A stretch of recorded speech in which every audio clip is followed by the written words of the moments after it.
ونؤمن به ونتوكل عليه ونعوذ به من شرور أنفسنا وسيئات أعمالنا والصلاة والسلام الأتمان الأكملان على سيدنا محمد خير خلق الله وأفضل رسله اللهم صل وسلم وبارك عليه وعلى آله وأصحابه الطاهرين.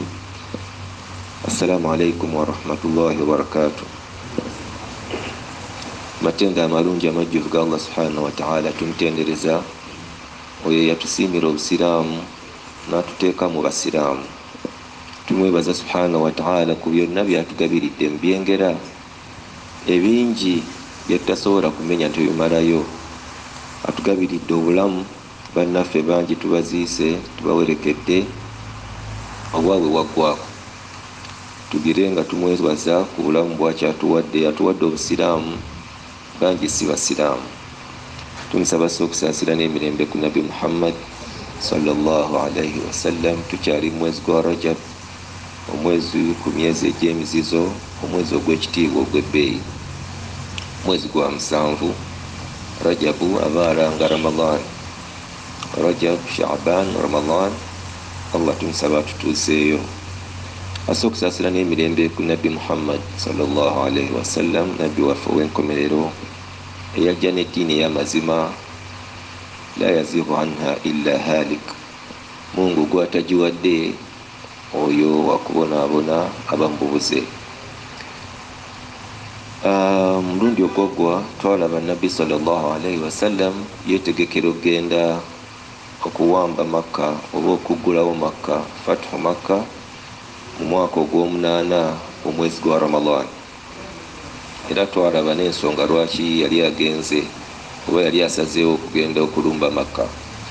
Era twatunuulira ekyafaayo kya sahabi omukulu ayitibwa Hatib ibn Abi Balta bwe yasalawo okuwandiikira abantu b'omu Makka ebbaluwa ebategeeza nti Muhammad n'abasiraamu bajja obbalumba, so nga ate naye yali musiraamu. Ekyafaayo ekyo kyavaako Allah okussa awail suratul Mumtahina, aya ezisooka mu suratul Mumtahina zakka ku nsonga ya Hatib naye nga tezikwata ku basiraamu bonna. Allah subhanahu wa ta'ala agamba, billahi minash shaitani rrajim,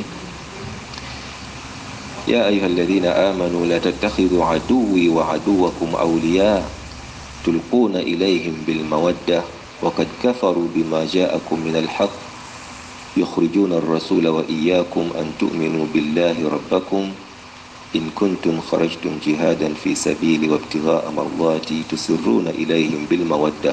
غاوي سكيندا آيزو الله سبحانه وتعالى زيسا كباسرام غابالابولا akabi akali mu kuteekawo mukwano gwa waggulu ogwawala wakati waabwe n'abatali basiraamu abasazeewo okujeemera n'okuyekera Allah subhanahu wa ta'ala. Agamba, ya ayuha alladhina amanu, abanga abakkiriza, la tattakhidhu aduwwi wa aduwwakum awliya, temweteerawo, temufuula abalabe bange ate nga nammwe balabe bammwe, temubafuula ab'omukwano banfanfe ab'omunda. Be baliwo Allah subhanahu wa ta'ala abayogerako nga tannaba bamenya bulungi, tannaba bamenya, agamba tulkuuna ilayhim bilmawadda, ne mubalaga omukwano oguyitiridde. wakad kafaru bima ja'akum, bakafuwala ne balimbisa ne bajeemera eddiini eyo Allah subhanahu wa ta'ala gye yassa ku nabbi we Muhammad sallallahu alayhi wasallam n'agibaleetera. Era tebakoma kukafuwala, yukhrijuna ar-rasula wa iyyakum an tu'minu billah, babagoba mu mayumba gammwe, babagoba mu nsi yammwe Makka, si mmwe mwekka n'ennabbi, ng'ekibagobya ki? Diini yammwe, babagobera busiraamu, tewali nsonga ndala. Tulquna ilayhim bilmawadda, abo ate be muddako ne mwagala ennyo. So Allah subhanahu wa ta'ala ategeeza basiraamu naye ng'anenya Hatib kubanga yalaga omukwano ogw'enjawulo eri abakuraishi b'omu Makka, kambabbireko oba oli awo banaataasa ebyange n'abange. Kati ogwo omukwano gwe yabalaga n'okwagala okumenya pulaani za nabbi saa sallam, Allah gwanenya wano. Si kituufu omusiraamu okwekobana n'abatali basiraamu kukola ensonga egenda okukosa obusiraamu. Okwo kuba kulaga mukwano guyitiridde eri abatali basiraamu, ng'ate tukimanyi abamu kubo balaga balina obukyayi n'obulabe obw'olwatu. N'olwekyo Allah subhanahu wa ta'ala yali ategeeza abasiraamu mu kyafaayo kya Hatib nti ensonga yonna erimu okukosa obusiraamu n'abasiraamu, omusiraamu teyandigyenyigiddemu ng'ayambagana n'atali musiraamu. Ne aya eziddako awo zakkira ku kyafaayo ekyo ekya Hatib ibn Abi Balda. Twalaba nti nabbi sallallahu alaihi wasallam bwe yali agenda okusimbula okuva mu Madiina agende e Makka, Madiina yamulekera amir oba hakim agenda okugiramula n'okulaba ensonga ezinga bwe zitambula. Omusajja oyo baali bamuyita Kulthum ibn al-Husayn. Kulthum ibn Husayn nabbi amugamba gw'ogenda okuba amir, gw'ogenda okulamula ensonga mu Makka wesiri, ebbanga lye tunaamala tetuliiwo. N'alekamu n'omusajja omulala Abdullahi ibn Maktum, oyo nga ye imaamu. Oli agenda kukwata ku bintu bya bufuzi, ono agenda kukola ku nsonga za swala. So Abdullahi ibn Maktum yasigalawo mu kifo kya nabbi mu kusaaza abasiraamu. So yalekawo abantu babiri. Nabbi sallallahu alaihi wasallam asimbula okuva e Madiina agenda e Makka. Lwali lunaku lwa 10 mu Ramadan, amakulu baali basiibye. Batambula, nabbi sallallahu alaihi wasallam twagamba yasindika ababaka bagende mu bitundu ebirimu abasiraamu ebyenjawulo babategeeze ku pulaani ya nabbi ey'okugenda e Makka. Era yasobola okufuna omutwalo gw'abaswahaba. Baswahaba omutwalo mulamba, ekyo kyali kibinja kinene nabbi yali takikuŋŋaanyangako mu bulamu bwe. Abaswahaba mutwalo basimbula batambula batandika olugendo lwabwe mu Ramadan. Baba batambula batuuka mu kafo ke bayita Al-Abwa'u. Al-Abwa'u kafo kali wakati wa Makka ne Madiina, era tukamanyiko ebyafaayo. Ke kafo maama wa nabbi Amina mwe yafiira. Tujjukira bulungi nga nabbi akyali muto, maama we Amina yamuleetako e Madiina ajja alabe bakkojja be. Yamuleeta ebukojja alabe bakkojja be, amulage ne we baaziika kitaawe. Bajjukira Abdallah agenda okufa nga nabbi sallallahu alaihi wasallam akyali mu lubuto. So bw'aweza emyaka 6 yayagala amuleeteko gye baaziika kitaawe, amulage nti bano we baaziika taatawo. N'olwekyo kiba kya buvunaanyizibwa abazadde oba omuzadde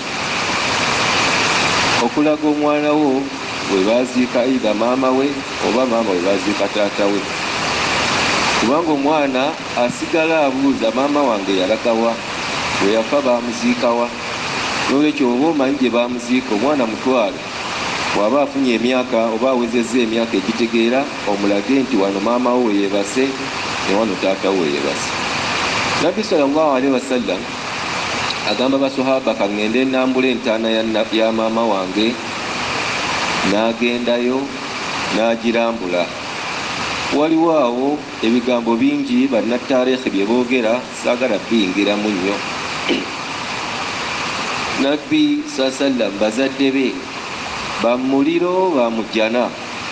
Eyirimu mutera ogiwulira, nze ensi eyirimu gye ntera okwagala okusomesa, naye okoonayo katono nnyo. Abamanyi abamu bannasiira bagamba bazadde ba nabbi sallallahu alaihi wasallam min ahli al-fitra. Ahli al-fitra be baani? Ahli al-fitra be bantu abaaliwo oba abaliwo nakati nga naye tebawuliranga ku message ya nabbi, aba bayita ahli al-fitra. Basigala batambulira ku bubumbwa naye nga tebakola shirki, nga bayita ahli al-fitra. Lam yablughuhum risalatu ayyu nabi, tebaafunako message ya nabbi ebalagira kino bakiri, naye basigala nga batambulira ku bubumbwa naye nga tebakola shirki. Tujjukire bannabbi abasinga bajja nga bayudaaya nga message gye baleeta y'abaisirairi specifically. Waliyo ne bannabbi abajja mu bitundu ebyenjawulo. N'olwekyo abawalimu abasinga oba abamu bagamba bazadde bannabbi Amina ne Abdallah min ahli al-fitra bagwa mu abo abataafuna message ya nabbi, era beba Allah subhanahu wa ta'ala bayogerako mu Qur'an n'agamba a'udhu billahi minash shaitani rrajim wama kunna mu'adhibina hatta nab'atha rasula. Teri bantu betugenda kuzikiriza, teri bantu betugenda kuwa bibonyobonyo okujjako nga bafuna message ya nabbi oba ya rasul. Kakati abamanyi bagamba bano bali mu ahli al-fitra, n'olwekyo Allah tagenda babonereza. Nene waffe mu nsi zaffe eza Afrika n'ewalala mu bitundu bingi waliyo abantu abatamanyira busiraamu kyeki. Mukikakasa nti wano mu Uganda otuuka mu kitundu ng'abantu bawo tebawulirangako nti waliyo n'abasiraamu, era bwe bakulabawo ng'osaala bakutunuulira balaba omuntu akola obusolosolo. Kati abantu bwe batyo abataafuna message ya mubaka, Allah tagenda babonereza, tagenda babonereza. N'olwekyo min ahli al-fitra eyo view emu. View eyokubiri bannasira bagamba bazadde bannabbi kanu hanafiyun, bali mbahanafi. Abahanafi dini ya Ibrahim, tebagatta Katonda, tebasinza masanamu. Hanafiyun. Wadde ojja kuwulirayo abagamba bazadde bannabbi baali bamushiriku, n'olwekyo bamuliro. Nze ngenda ne view yasooka oba esoose min ahli al-fitra. Allah subhanahu wa ta'ala yasinga okumanya. Allahu a'lam. Waliwo irimu etatu etakwongerako etakukola ki, so sijagala nnyo gisomesa. Nabi sallam bw'amala okulambula kabuli ya maama we ne beeyongerayo ku lugendo lwabwe okugenda. Twalaba omulundi guli nti baali basiibye, nabbi agenda okulaba nga basahaba baweddemu amaanyi, enjala ebaluma, akasana kangi. Ye n'anywa amazzi, yasooka kweyira amazzi, naye bw'atambulako n'atuuka gye yatuuka n'anywa n'asiibulukuka naharan, nga basahaba bamulaba. Abamu ne basalawo mumugoberera, nabo ne banywa amazzi ne basiibulukuka. Abalala ne balemerako ffe tujja kumalako olunaku lwaffe. Naye baali basemberedde okutuuka Makka, akafo ke bayita Dhaharan. Yalagira naawe ekiragiro mwenna musiibulukuke, kubanga ndaba mugonze, mwabaganya okusiibulukuka amaanyi temuyina. Ate gye tulaga tugenda kusanga muduuyi, eri tetugenda ku byangu, tugenda kuba Quraish, tuyinza okusanga nga bategekedde dda. Temuyina ngeri gye mugenda kulwanyisa mu Quraish nga mufaanana bwe muti enjala ebalumye, swawumu ebakoze eki, ebayiseemu ebagonzezza. N'olwekyo bwe yawa ekiragiro ekyo basahaba bonna omutwalo ne basiibulukuka. Abaali awo Nabbi sallallahu alaihi wasallam omusajja ayitibwa Abu Sufyan ibn al-Harith ajja asiramuke. Yali avudde Makka ajja Madina, teyamanyako nti abasiraamu bajja. Omusajja oyo Abu Sufyan ibn al-Harith y'omu ku basajja abaali ab'omutawaana eri Nabbi sallallahu alaihi wasallam ng'amaze okusiramuka. Abu Sufyan temuba confuse nga bali babiri. Ono ibn al-Harith oliswa Abu Sufyan ibn Harb. Ibn Harb yoli yalinga kamanda ku ntalo z'Abakuraishi, yaduumiranga amagye, yali afuga Makka, oyo bamuyita Abu Sufyan ibn Harb. Naye ono Abu Sufyan ibn al-Harith. Abu Sufyan ibn al-Harith baali bamukwano nnyo ne Nabbi nga tannafuna bwa Nabbi, era baali ba Luganda kubanga bayonka ku bbeere lirimu. Bonna Halimatu Saadiya yabayonsa, n'olwekyo kaana akhaahu min ar-ridaa, yali muganda we nga bayonka ku bbeere lye limu, ng'era bamukwano. Naye Nabbi bw'afuna obwannabbi, omusajja ono n'amuteekako obulabe. Abu Sufyan ibn al-Harith n'akola buli kimu okukakkanya Nabbi sallallahu alaihi wasallam, n'olwekyo Nabbi yali yamunyiigira. Kati ajja amusanga mu kkubo bagenda e Makka, amugamba ya Muhammad nzize nsiramuke. Nabbi teyayagala namutunulako, n'amugoba emirundi egiwerako 3 paka abaswahaba waliwo swahaba yamugamba ya Rasulallah omusajja muddiremu, biyakola mujahiliya musonyiwe Nabi sallam namuleka Abu Sufyan ibn al-Harith nasiramuka. Era baba bali awo mukafuke kamu Dhaharan al-Abbas tata wa nabbi omuto Abbas ibn Abdul Muttalib naye yali anuyiridde asembuka ajja Madina n'abasanga mukafo ad-Dhaharan. Nabi sallam yasanyuka okulaba kitaawo omuto nga azze okusiramuka. Abamu bagamba Al-Abbas yali asiramuka lusooka, alagamba yali yasiramuka dda naye nga nabbi yamugamba beera mu Madina mu Makka ojja tuwa amawulire agafa agagenda mu maaso. So Al-Abbas naye asiramuka mu lugendo olwo nga Nabi sallam ayingira Makka. Nga bali mu Dhaharan obudde buzibye, Nabi sallallahu alaihi wasallam yaragira abasiraamu bonna bakoleeze omuliro, buli omu afune ekisiki oba ekiti akikoleezeeko omuliro. Kati gweteebereza baswahaba mutwalo mulamba, buli omu akutte ekiti kiriko omuliro, kale giyite tooki okuba ekifaananyi ekiri awo, omutwalo gw'abantu. Mujjukire Abu Sufyan ibn Harb oli Sayyidu Makka yali ategeezeza bannamakka nti nvudde e Madina naye Muhammad simutegedde bulungi, essaawa yonna ayinza otukolako obulumbaganya, ayinza otulumba. Kati Abu Sufyan ne banne babeeranga beetawula balondoola ebitundu ebyetoolodde Makka okulaba waliyo amawulire gonna agava e Madina. Abu Sufyan aba atambula ekiro, ono wokubiri Ibn Harb yali akulira Makka, n'abamu ku mikwano gye batuuka ku kitundu balengera Dhaharan at a distance, balaba omuliro, tooki, omutwalo gw'abantu nga bangi. Bw'abalengera yeewuunya, kiki ekyo, baani abo nga bangi? Wekwogera ne banne bamugaa nti abo balabika Banu Khuzaa, bali abalwana ne Banu Bakri, bayinza okuba bazze kwesasuza. Ffe Abu Sufyan bali tebasobola kuba bangi bwe batyo, tusembere tulabe. Bagenda okusembera mu kifo ekyo Wadi Dhaharan. Al-Abbas yabalaba n'abasembeza. Al-Abbas agamba Abu Sufyan ne banne nti mukyali awo, Muhammad yabaguddeko dda, yabatuuseeko dda nga temumanyi. Essaawa yonna bunaagenda okukeera enkya ng'ali mu Makka, ate temwetegese. N'olwekyo nkuwa amagezi Abu Sufyan, lwaki tosiramuka mu kaseera kano? Kkiriza nkutwala ewa nabbi osiramuke, kubanga agudde mu mikono gy'abasiraamu, ate ono ye muduyi namba emu, bamwesunga. Mubaali bamwesunga ye Umar. Akaseera ako Al-Abbas yali ali ku nsolo ya Nabi sallam. Nabbi yali amuwadde ensolo ye bagiyita Baghla agitambulireko. Bw'alengera Abu Sufyan yamanya nti abasiraamu bwe bamulabirako bagenda mutta, yamugamba Abu Sufyan, tuula nange ku nsolo ya Nabi sallam, nkutwale ewa Nabbi Muhammad gyali nkuwolerezeeko oba osiramuke.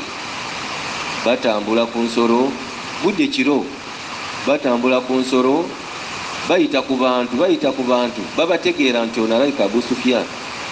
Bwe bayita ku Umar agenda okulengera ng'alaba Abu Sufyan ibn Harb, aduyi namba emu, n'agamba kano ke kakisa akatuufu ak'okutema omusajja oyo. Naye nga tannamutta, yagala asooka afune olukusa okuva ewa Nabbi sallallahu alaihi wasallam, adduka emisinde abasookeyo. Ne bano bategeera, Al-Abbas ategeera nti Umar ekimuddusa kugenda kusaba lukusa kutta Abu Sufyan wamulabirako, naye ateekako emisinde. Umar ayanguwa atuuke ewa Nabbi asaba olukusa okutta Abu Sufyan. Al-Abbas ayanguwa atuuke ewa Nabbi awolereze omusajja ono.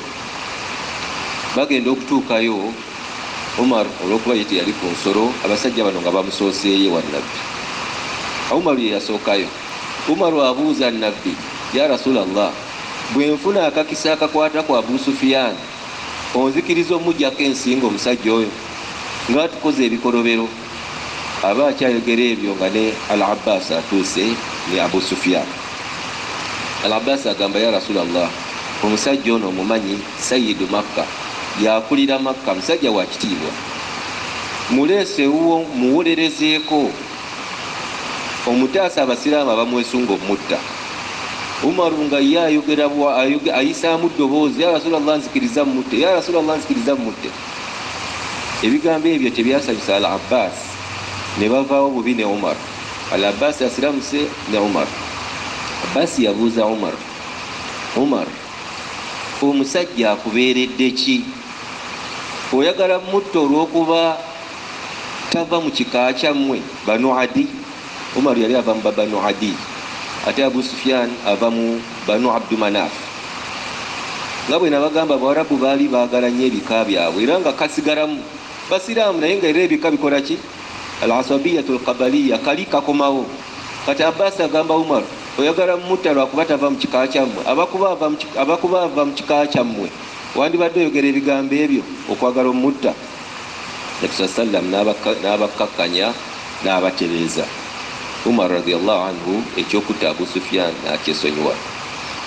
Nabbi agamba Abbas, genda n'omusajja ono Abu Sufyan bun Harb, omusuze gy'omusuza ku makya omundeetere wano, naye oba omutwala muyise Katunnumba alengere bulungi abasiraamu n'omuliro gwe bakutte, ajja kufuna muleso.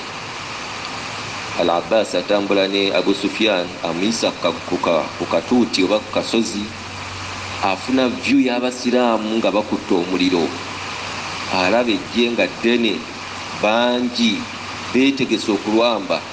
Abbas agamba Abu Sufyan, muganda wa, kano ke kaseera kokola ki?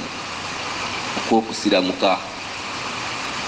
Enkeera amukomyayo wa Nabbi sallam, boogerezeganya. Nabbi abuuza Abu Sufyan, gw'omusajja omugezi akulembedde Makka emyaka gino gyonna, tonnafuna magezi gakutegeeza nti obusiraamu y'eddiini entuufu?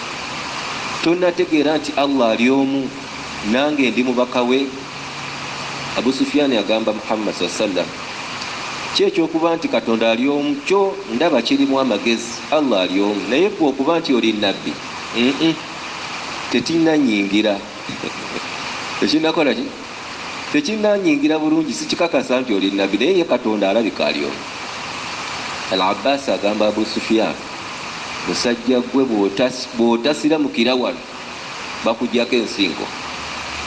Umar akwesunza okuggyako ensingo, n'olwekyo siramuka. Mu kaseera ako Abu Sufyan atola shahada, naye shahada gy'atodde tebadde yakwesiimira nti nsiramuse ku lwange. Yasiramuka kaharan, kuwona basiraamu kumutta. So yasiramuka naye nga imaani ye tenywedde. So Abu Sufyan asiramukiraawo, Al-Abbas naye asiramuse ne Abu Sufyan bun Harith. Nabi sallam yagamba, la hijrata ba'da al-fath, tekyali kusenguka kasita tunayingira Makka. Amakulu empeera za hijira atazifunye before kati tunayingira Makka zimusubye. Era maaso eyo tujja kulaba abasajja abajja okusiramuka nga hijira ewedde, Nabbi nga amaze okukola fatihi, ne banakuwala nnyo kubanga tebaafuna mpeera za hijira. So Nabbi sallam alangirira la hijrata ba'da al-fath, teri agenda kuddamu kufuna mpeera za hijira ke tugenda okuyingira Madiina. Inshallah subhanahu wa ta'ala wanatusobozesa enkya tugenda kulaba Nabbi sallam ayingira atya Makka enkeera nga bukedde. Yagabanya abasiraamu bano omutwalo mu bibinja 4, n'abiteekako ba amiru ab'enjawulo, abategeeza nti tugenda kuyingira Makka, abamu bajja kuyita wano n'abalala wano n'abalala wano. Naye ategeeza Abu Sufyan ono asiramuse olw'empaka, mugamba Abu Sufyan ddayo e Makka, kubanga waliwo akabanga katono nnyo okuyingira Makka. Ddayo e Makka mu kitundu kyo ky'otwala obategeeze nti essaawa enkya bunaagenda okukya nga tuli Makka. Naye tewabaawo yeetantala okutulwanyisa. Twagala buli muntu tumusange nga yeggalidde mu nnyumba ye. Man aghlaka babahu fahuwa amin. Twagala buli muntu ng'ali muki ayingire mu nnyumba ye yeesibiremu, oba ayingire mu muzikiti atuule, atasobola ekyo ayingire ennyumba, agende kasozi, agende mu nsozi. Nabbi sallallahu alaihi wasallam amara okuwa Abu Sufyan ebiragiro ebyo nti enkya bwe tuba tuyingira tetwagala muntu ku street ataayaaya, twagala tuyingire mu mirembe, tetuzze kukola lutalo, twagala tutwale Makka mu mirembe. Abu Sufyan yagenda okulaba ng'ekitiibwa kimuweddeko, abadde afuga Makka bamuwambye bwe batyo tewalina kulwana. Amugamba, ya Rasulallah, okimanyi bulungi nze mbadde nkulembera Makka, kati nze nsigazza ki? Nabbi amugamba, genda obagamba ab'omu Makka, oyo yenna anayingira ennyumba yo Abu Sufyan naye ali mirembe, tetujja mukolako kabi. Yamanya nti nabbi amulabiyewo. So Abu Sufyan agenda mu bantu b'e Makka abalangirira, enkya Muhammad ayingira ku makya naye agambye kino. Naye abantu b'omu Makka baali bafunyeeyo oluvuuvuumo nti Muhammad asembedde. Baategekayo ejje ly'aba mercenaries erigenda okulwanyisa Nabbi Muhammad sallallahu alaihi wasallam. Enkya inshallah Mungu wanatuusa tujja kulaba nabbi ayingira atya Makka era emikono gye yakola waaliwo okulwana oba tewaali kulwana. Olugendo olwo twagamba yalutambulira ennaku 9, n'olwekyo agenda okuyingira Makka nga 19 Ramadan omwaka ogw'omunaana. Subhanaka Allahumma wa bihamdik, ashhadu an la ilaha illa anta, astaghfiruka wa atubu ilayk. Assalamu alaikum wa rahmatullahi wa barakatuh.